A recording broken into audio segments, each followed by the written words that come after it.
Morning, and welcome to Snapchat London. Hope everyone's enjoying their bacon buddies, and I hope everyone's getting comfy on the hangout as well. I'm Fintan, and I lead our UK business here at Snap. Been here for the last 7 years, and I would say that the app business is a really big passion point of mine, and we've been through a lot of change in the last few years, as we all know. But the purpose of our event today is really to showcase a lot of the work that we've been doing to make sure that you can get the most from your app campaigns. And we're doing it obviously in partnership with our wonderful partners here at AppsFlyer. And we have a lot to talk about today. We have a brilliant new integration with AppsFlyer, our enhanced SRN.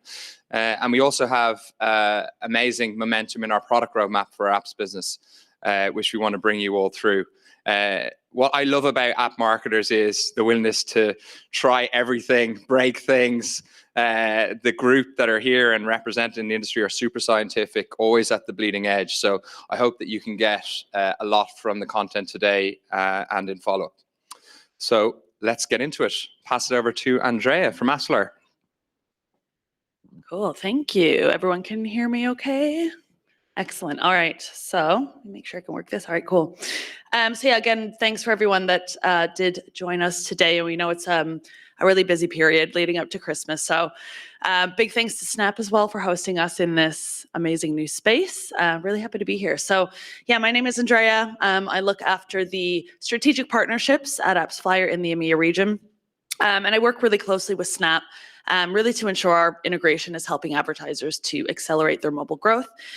So over the next 15 to 20 minutes, I'm going to be talking a little bit about opportunities and challenges that we're seeing in today's mobile ecosystem, really with the main theme around adapting to thrive and how we do that in this changing ecosystem. So we'll do a really quick intro into AppsFlyer, maybe a bit of a refresher for those that are here today, who we are, what we do, and then we'll discuss really the three main forces that are shaping the industry today. And then, of course, we'll talk about our new advanced SRN integration, which Liam will go into in a bit more detail as well afterwards, and just ultimately how it can benefit every single one of you that is here today.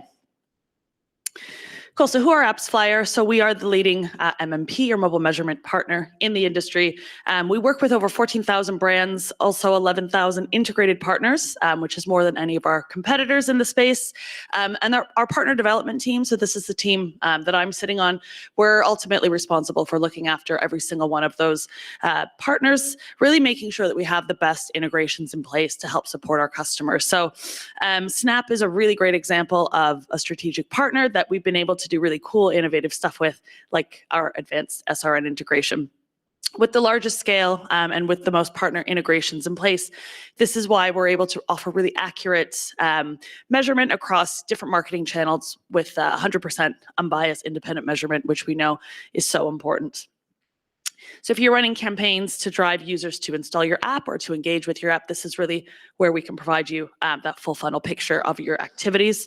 And we know that advertisers are working really closely with us to better understand the impact and engagement, conversions and events that are taking place across different platforms, devices and networks as well. We also know our customers are working with us, that are relying on us to be their single source of truth when it comes to holistic and privacy-led measurement, as well as offering the best fraud protection, advanced analytics, deep linking, and engagement tools to help optimize campaign ROI, and ultimately resulting in significant mobile growth. And we're working with companies of really every size, from the smallest startups to the most advanced enterprise brands across really every vertical and every region. The work we do with startups really pushes us to be innovative, come out with new solutions for our customers. And the work we do with our enterprise brands pushes us to really maintain a strong focus on stability, security, and compliance. Great, that's out of the way now. Let's go into the bulk of today's presentation. So again, as I mentioned, I'm going to be talking a little bit about the three forces that are shaping the environment that we really have to learn how to adapt to in order to thrive. So first, we'll talk a bit about economic challenges that we're seeing in the industry. Then we'll talk privacy changes. This is really the topic of the century, I think, for our industry, but still very relevant. And then a bit about AI innovation, kind of looking into the future a bit. Cool. So first off, the economy. So while we are starting to see a light at the end of the tunnel, we're still in an economic downturn. And what we're seeing is consumer confidence is weak, right? So consumer confidence really measures how optimistic or how pessimistic consumers are feeling about the economy. And it gives economists a window into how people are feeling about it as well. So this is generally expressed in how consumers are either spending or saving their money. And in the UK, what we're seeing is that consumer confidence score is dropping month over month over the past few months anyways, really suggesting that people are worried about spending their hard-earned money. So for marketers, this means they also have to adapt by doing more with less. CMOs are having to readjust their commitments to marketing channels and resources. And unfortunately, the majority are feeling that they don't have sufficient budgets and sufficient resources in place to fully execute their strategy for this year. And what does this mean for you then? So with lower budgets and the same targets in place, you really have to prove the value of every single marketing dollar that is spent. There really is no room for waste. Secondly, then we tie in privacy changes. So, we know that there's been lots of changes over the past 3 or 4 years, and the privacy landscape, it continues to evolve at a very, very fast pace.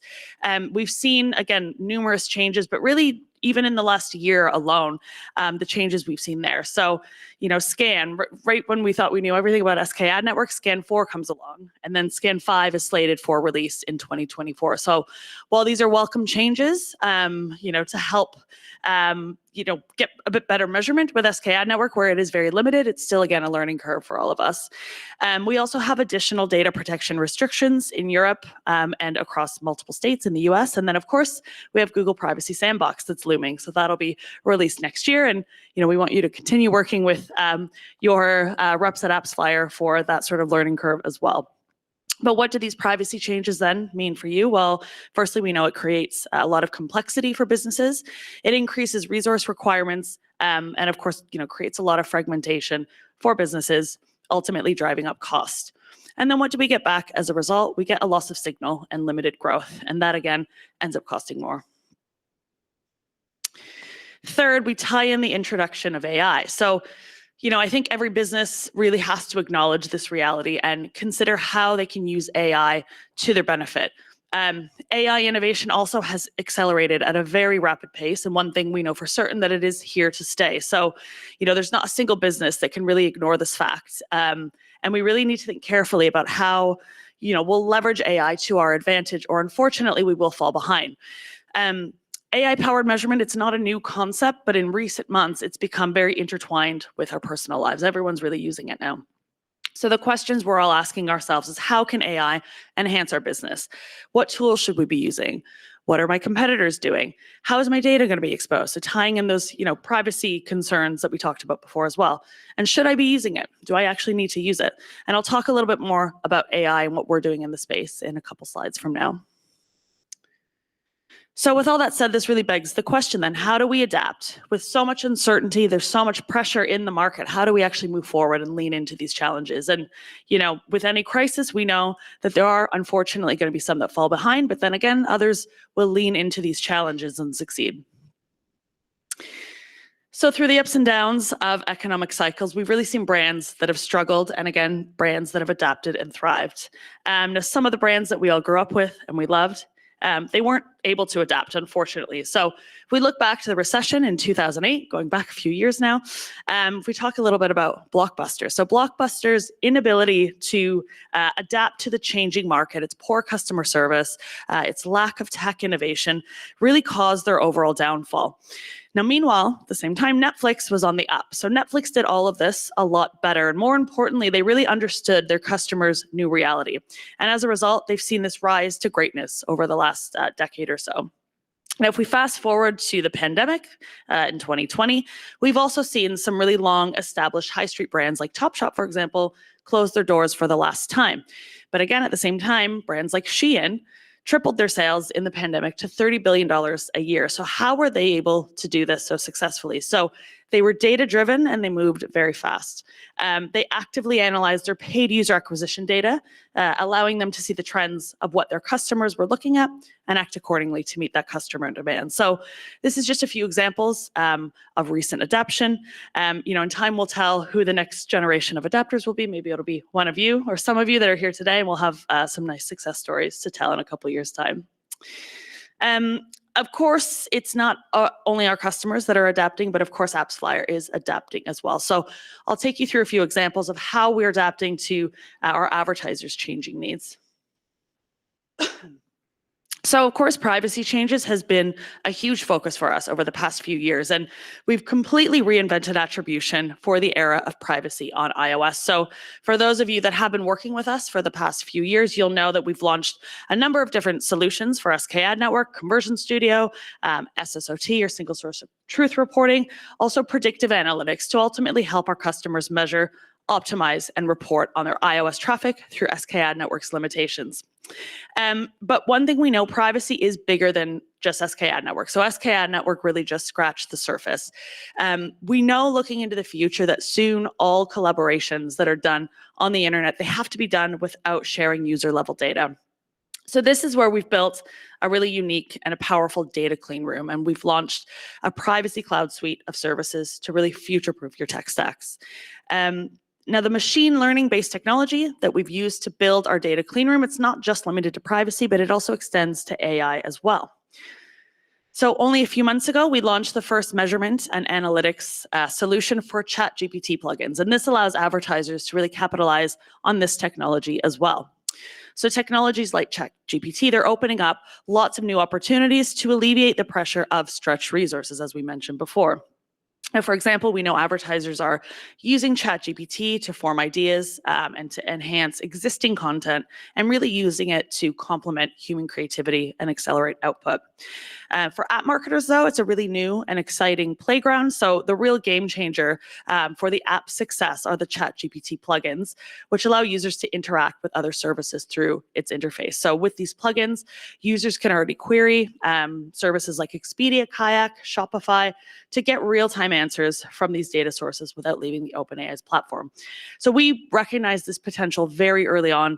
We developed a solution for our clients to really measure the full customer journey and performance of their ChatGPT and Bard plugins across all platforms and traffic sources. So watch the space for more information on that over the next few months. Great, so now on to the really exciting stuff, our advanced SRN integration with Snap, why we're all here today. So we're really excited that Snap has worked very closely with us over the past few months to take their SRN integration to that next level, making Snap what we're calling now an advanced self-reporting network. And this upgrade is a really big win for user privacy in our ecosystem. So what exactly is the advanced SRN integration? So it's ultimately designed to give AppsFlyer the power to do more, to do even more robust attribution and measurement for advertisers on iOS that are activated on Snap, while keeping user privacy front and center. How is it working? So we can attribute and report all dual consented traffic as regular SRN traffic. So where we have that dual opt-in from users, both on the publisher and the advertiser side, we'll perform attribution as we normally would using our server-to-server integration. Now, for other traffic where that dual opt-in wasn't met, we'll measure attribution probabilistically based on clicks and impressions that are sent to us from Snap, which means that you'll receive improved conversions attributed to Snap, and you'll be able to report on AppsFlyer attributed performance for Snap in aggregate on the AppsFlyer dashboard for both iOS and Android. Now, if we talk a bit about raw data export, so this will have some restrictions by limiting certain fields, but you can still see Snap as the media source for view through conversions. But just keep in mind that campaign level breakdowns, they won't be available for raw data exports. But as we mentioned before, you'll still be able to see the campaign level aggregate data through AppsFlyer reporting or through Snap's reporting as well. I think Liam's going to go into this in a bit more detail as well. And then what's coming up? So of course, we're always looking for ways to adapt and iterate our integration. So we have IP encryption, which is set for release very soon. So this means that non-consented impressions and clicks will be sent to us with encrypted IP addresses, allowing AppsFlyer to make those really important matches between launches and engagements. So what does this mean for all of you, all of our customers? So the best news from all of this is that we've got a privacy-focused solution at play here. So there's really no need to stress about drowning in lots of raw data or missing out on attributing users because of opt-outs. Because we're doing attribution using encryption and private set intersection techniques for those opt-out users with more signals in the mix. These signals, we didn't have them before, so you'll be able to really fine-tune your campaigns and your ads for better performance. And when it comes to measurement accuracy, this is also improved. So the advanced SRN integration is making sure fewer conversions are slipping through unnoticed, especially organic ones. And then last but not least, reporting is surfaced via AppsFlyer's data clean room, which, as we mentioned before, this is really going to be the future of measurement for private data collaborations, optimization, and measurement as well. And also, if you want to know more about our DCR solution, we've got Sanj that's joined us. That's our expert. So if you're around for networking after, he would be more than willing to chat your ear off about DCR. So if you want to learn more about the integration, feel free to scan this QR code. There's a one-pager there, but alternatively, obviously reach out to one of us, your AppsFlyer rep. Yeah, and I'm going to pass it, I think, over to Liam now, who's going to go into it in a bit more detail. So thank you very much.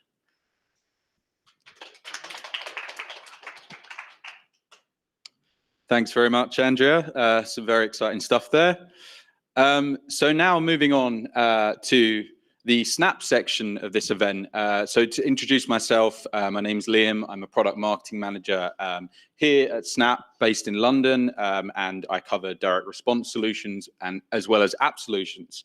So I'll be taking you through some more details on the brand new advanced SRN integration, as well as our app solutions and some of the exciting milestones we've been making on our roadmap this year and going into next year as well. Cool. So in H2, we've been hard at work on a suite of products that we know from speaking to the market, a top priority for our customers.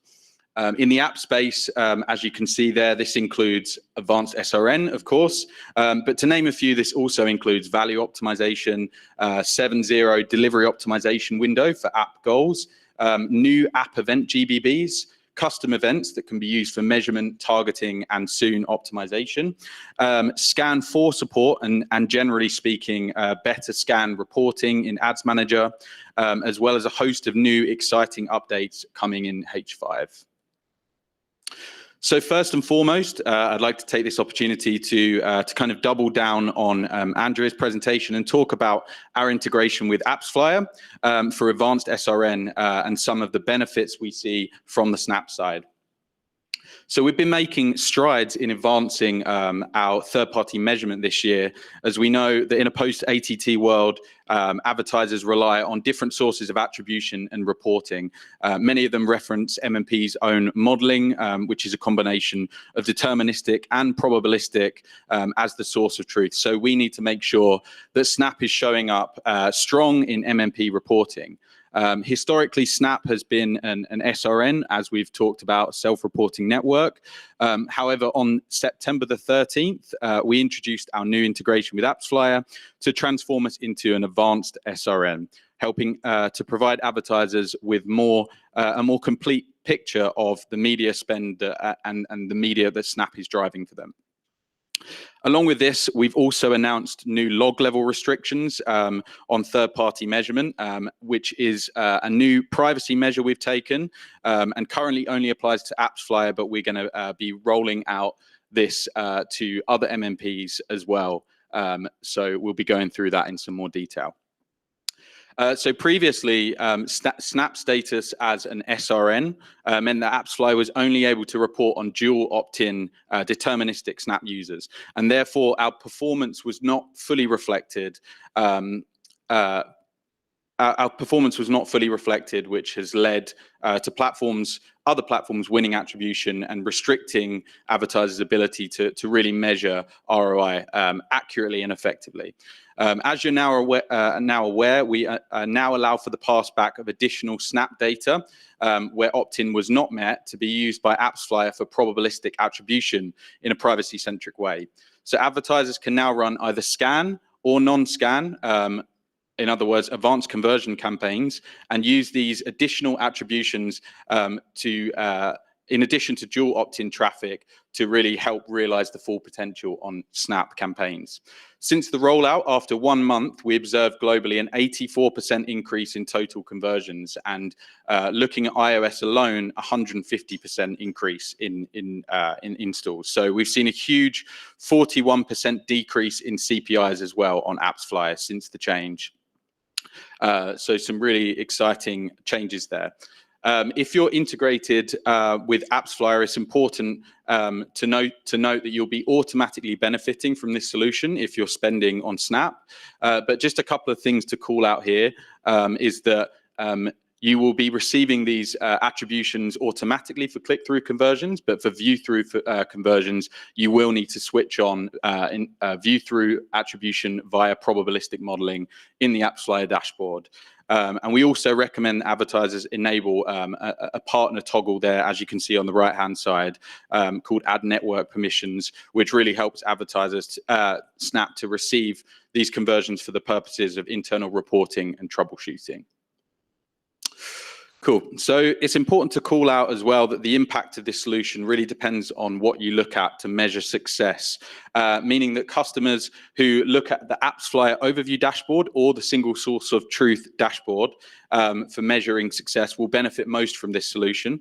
And the impact will be observed for iOS non-scan and Android, but more specifically or more significantly on iOS non-scan due to the limitations on IDFA that have been imposed by ATT. It's also important to mention that there's no change at all in reporting for scan or AC-enabled campaigns in Snap Ads Manager.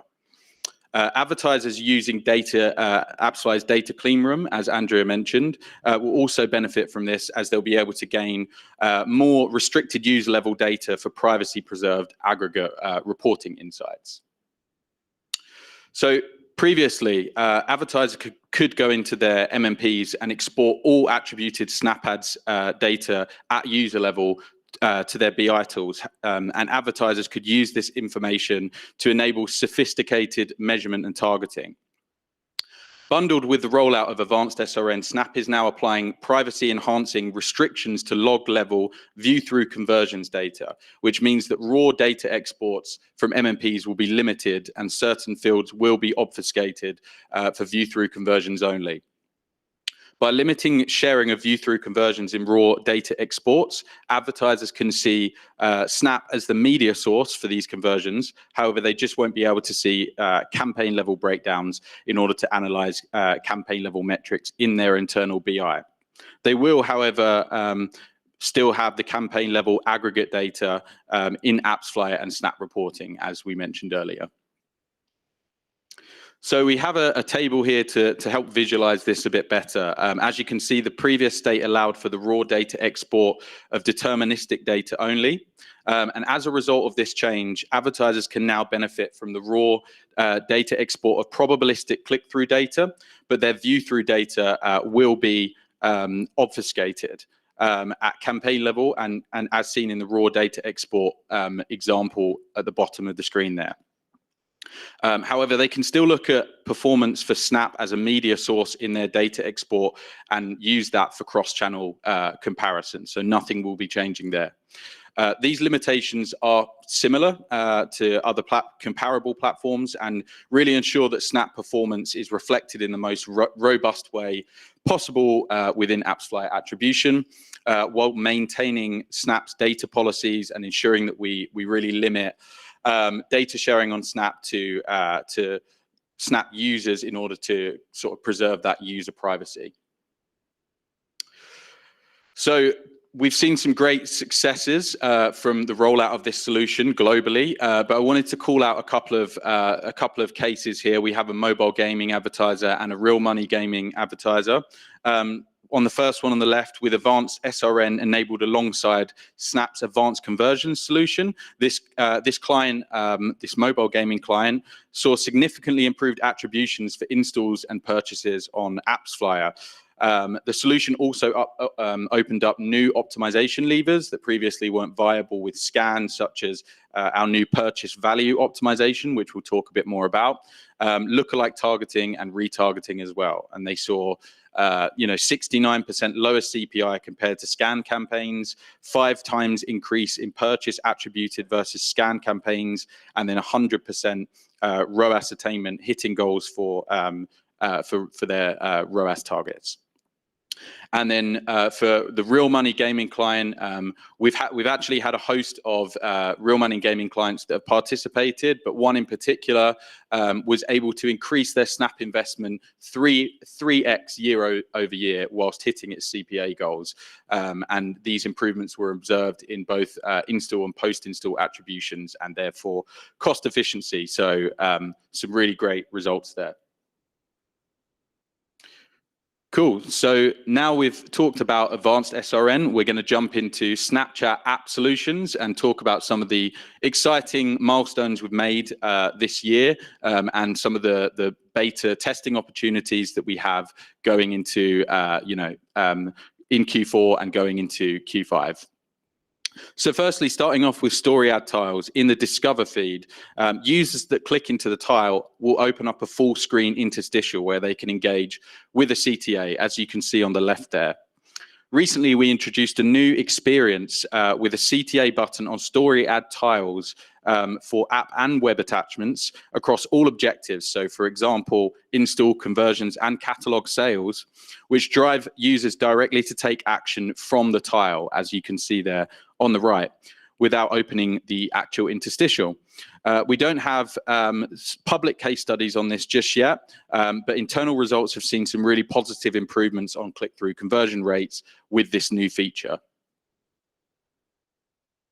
So as we know, not all purchases are created equal.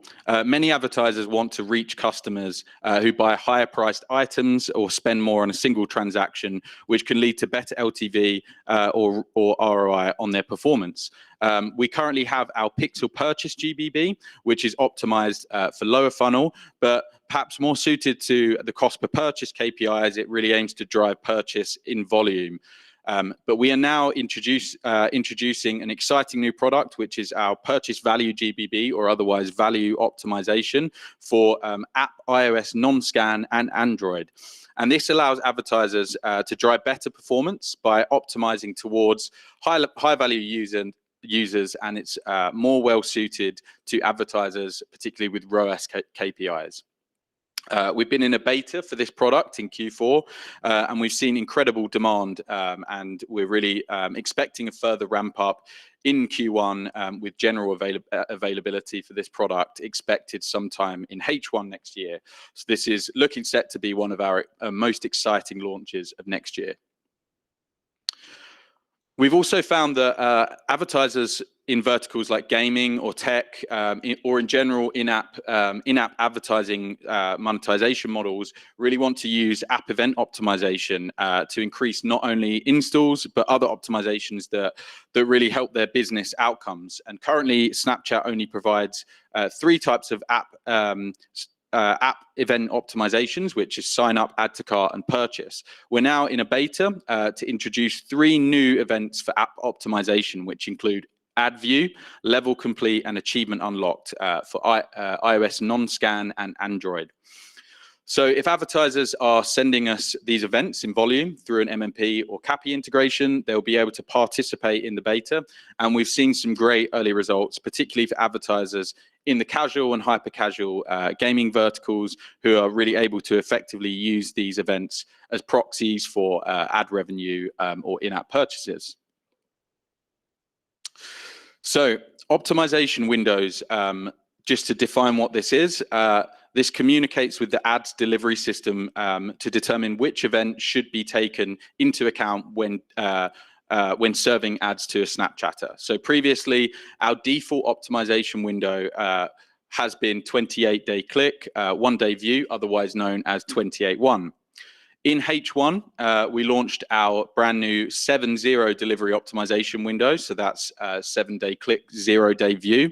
And that was for our GBB Pixel Purchase goal on the website, which optimized purely on click-through conversions, as mentioned, within a 7-day window and no view-through conversions. Since this change, advertisers have reported really strong improvements in post-click reporting on Snap and in third-party reporting tools. We're currently in a beta to expand this to app install and app purchase goals. So if you tend to measure your campaigns outcomes on a 7 or 1-day click and 0-day view. We highly recommend leveraging this new delivery optimization window. And in general, we recommend using a delivery optimization window that matches as closely with your preferred attribution window as possible.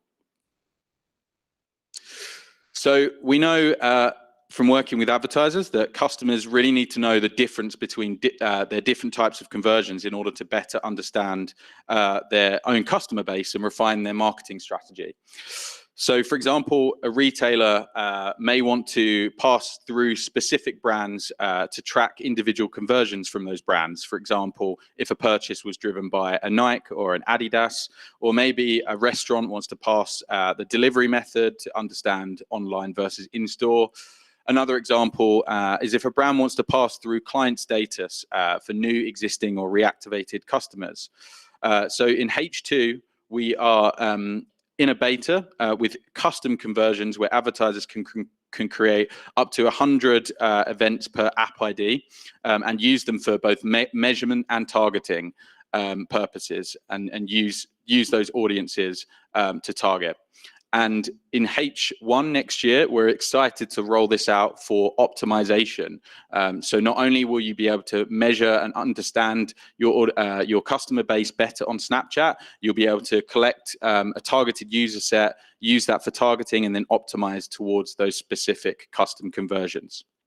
So we're really excited about this particular product. Cool.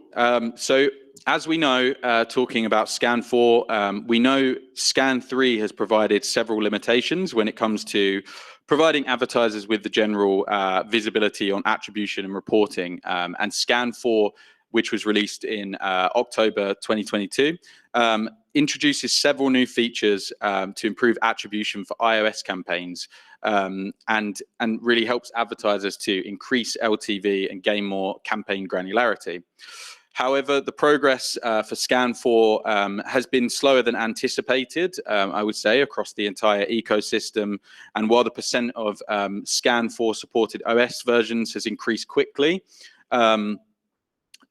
it's taken apps to kind of a bit longer to really adopt this and update their SDKs. But we're now in a position where more apps across the industry are developing or adopting the SDK that is required for Scan 4, and we're seeing a lot more uptick in interest for this. So we're currently in this beta to support two of the features, which is multiple conversions, where advertisers can receive up to 3 postbacks, each based on a different activity window, and coarse grain conversion value, which splits postbacks into low, medium, or high to indicate different levels of user engagement and provide attribution in cases where privacy threshold is not met.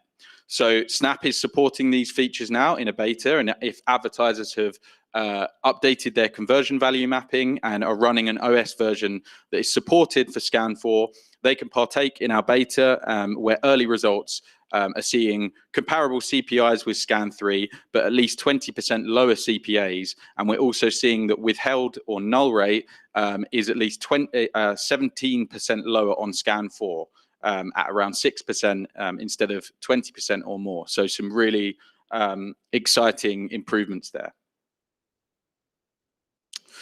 So as we know with Scan, one of the main challenges is reaching that privacy threshold that I just mentioned, which is imposed by Apple. For those of you that don't know, this is an arbitrary value of installs per day, per campaign or ad set that is assigned to each platform in order to receive conversion values. And without running at scale, this can really significantly affect an advertiser's visibility on performance and post-install events such as add to cart, sign up, purchases. So earlier in the year, we increased our Scan ad set limit from 20 to 38 to really help with this. And we also recently introduced brand new Scan best practices that you can reach out to your Snap rep and leverage. And from extensive research, we have revised our guidance for the Scan privacy threshold to a more nuanced GBB recommendation. So for the install GBB, we now recommend 200 installs per day. cumulative across all ad sets for a null conversion rate of 15% or lower. And then for all other GBBs, so purchase, sign up, and add to cart, we have an ad set level recommendation of 200 installs per day for a null conversion rate of 15% or lower. So we really recommend following these best practices in order to get the most out of your scan campaigns on Snap. Cool. So now that we've talked about app solutions, I think I would be remiss if we didn't talk a bit about signals and measurement. And I think signals can be a bit of an ambiguous term in marketing. So I was just curious if anyone wants to try and define it. That would be interesting. No, no one fancies it. Okay. I think everyone would have maybe a slightly different definition of this. But just to define it from the Snap perspective and how we look at it, for Snapchatters, we see that signals connect our community to relevant products and services, allowing them to access useful, customized information. And for advertisers, signals help brands connect with their relevant community on Snap, ultimately leading to more revenue, efficiency, and long-term value. So, as most of you know, the ad ecosystem has changed dramatically over the last couple of years. Consumer spending has dropped due to macroeconomic conditions. As Andrew was saying, regulatory and platform policy is impacting the way that companies can leverage user data, for example, with ATT, as well as Google's privacy sandbox next year. And companies are turning to more first-party solutions, for example, CAPI, to pass data in a more privacy-centric way. So our recommendation has been and continues to be to have a dual signal setup on Snapchat to ensure maximum measurement coverage. So in the case of App Solutions, this means a mobile measurement partner, in this case, AppsFlyer, and conversion API. When doing so, this allows you to pass key parameters such as email and phone number and achieve more reliable data for measurement, targeting and optimization, which improves performance whilst maintaining that end-to-end privacy control and also having full control over the data that you share with us. So just some stats here. We found that iOS app advertisers who already have the Snap Pixel and then integrate CAPI see at the median a 47% increase in attributed installs and a 32% improvement in cost per install. So now that we've talked about that, I think it would be a great opportunity to talk about one of our most exciting launches of this year, which is Event Quality Score. So Snapchat has been looking at ways that we can drive better signal strength for our customers.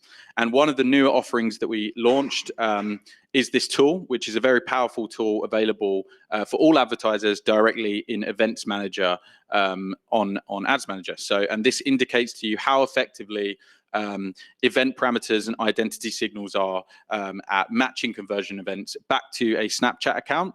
So for the first time ever on Snap, you'll be able to understand the strength of your signals and the first-party information that you pass back to Snap to get actionable insights on how to improve your signal strength and ultimately performance.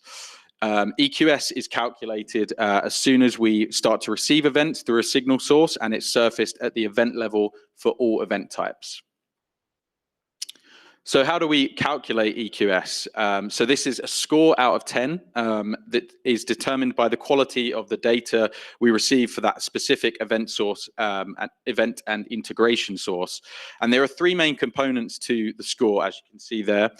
What customer parameters are being received, the quality of the parameters being sent, and the percent of events receiving those parameters. So this is quite a simplified version of the calculation, but ultimately we can dive a bit deeper into the specifics. So generally speaking, a score above 6 is considered good, and it means that the data being sent is very effective at matching to a Snapchat account, and we should always strive for good. A score of 3 to 6 is okay, and it means that data is somewhat effective at matching to a Snapchat account. Scores below 3 are considered poor and means that we have a hard time matching back to a Snapchat account. And NA simply means that there's no data being shared for the specific event, or the score is just not ready yet. So the best way that we can prove the value of high quality signals is to demonstrate the impact on performance. So we've seen the web advertisers here on the left who have grown their EQS from a 3 to a 5 have seen at the median a 26% higher ROAS, and then more relevant to this audience, iOS app advertisers who have grown their EQS from a 3 to a 5 have seen a massive 49% lower CPI at the median. So simply put, we see that higher EQS leads to better performance, and if you improve your score, you'll likely see better results. So just to tie this up, ultimately, why does it matter? Simply, if we receive more signals from a dual signal setup, and we receive higher quality signals as measured by event quality score, we'll have a greater chance of proving success for you and driving performance and more revenue for your business. So that concludes the presentation. I think we have a short break, and then we'll be coming back for a fireside chat where we have our very own Dan Fernandez, who will be talking to Iris from King, and yeah, we're excited for that. But I will leave it there, and thank you all for coming.